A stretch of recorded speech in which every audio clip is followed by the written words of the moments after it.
Hello guys, hope everybody is fine and doing good. You're watching my YouTube channel. If you are new to the channel, please subscribe it. Today I'm making this video especially about the international students who are coming to the UK as student, but they bring their dependents with them as well. For example, if there is a female student and if she is married, she would like to bring her husband as dependent who will come to the UK with a full right to work permission. He would be able to work full time without any restrictions, and then they come to the UK and the dependent starts working and the actual students they carry on their studies. So this is how they like fulfill their expenditures and stuff like that. But if you look in the larger picture, most of the people they would like to settle down in the UK by using that very route, but things are not that simple, and especially now things are changing, and the government is trying to bring this rule. It is a proposal right now. It is not like exactly authentic that if they're going to implement that, but there are some proposals that they are going to limit the number of the dependent that international student can bring into the UK. There can be the number of reasons for that problem or this new proposal, because of the housing crisis, and maybe they're trying to limit their the number of migration the people of coming to the UK, and they're also trying to limit the low skilled workers as well.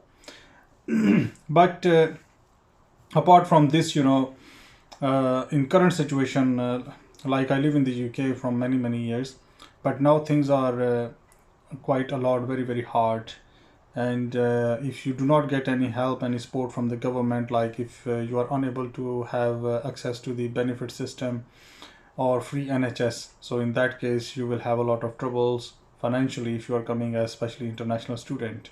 So it is not very easy to find job all of the sudden, and if you are coming with family, like if you have a kid or if you have a wife, so it won't be possible for you to stay in the sharing accommodation. You must have your own privacy and stuff like that. So the accommodations, they have become very expensive. The rents are gone up because of the interest rate is increasing, and the government is trying to bring down the inflation, but the problem is it is going up and up, and the inflation is very high.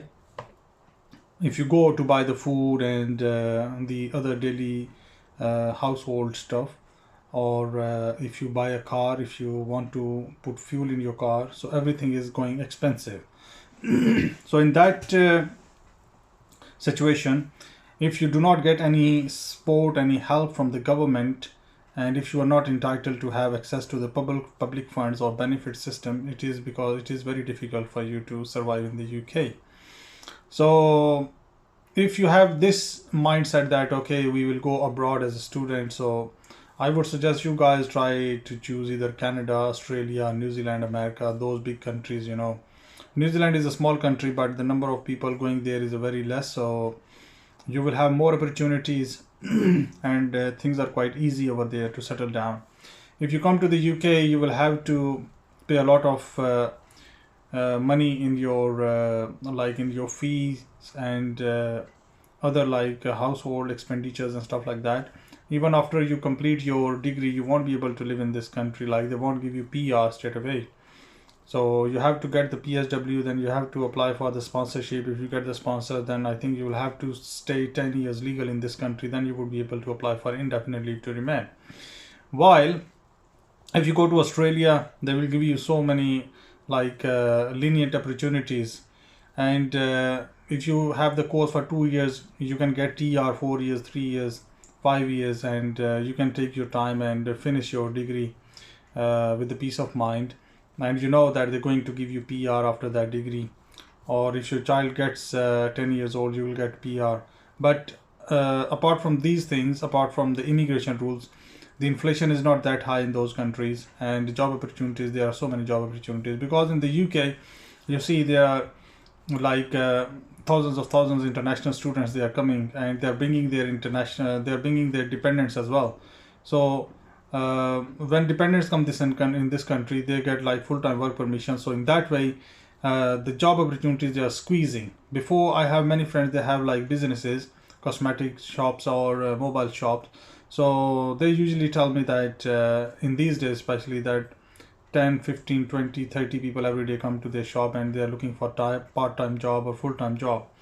So what happens when there are so many people and the jobs are less in this country? So the people trying to starts trying to abuse you. They make you work like 12 hours and they will pay you very small amount. We have seen this. I have seen this personally when there was a flood of international students.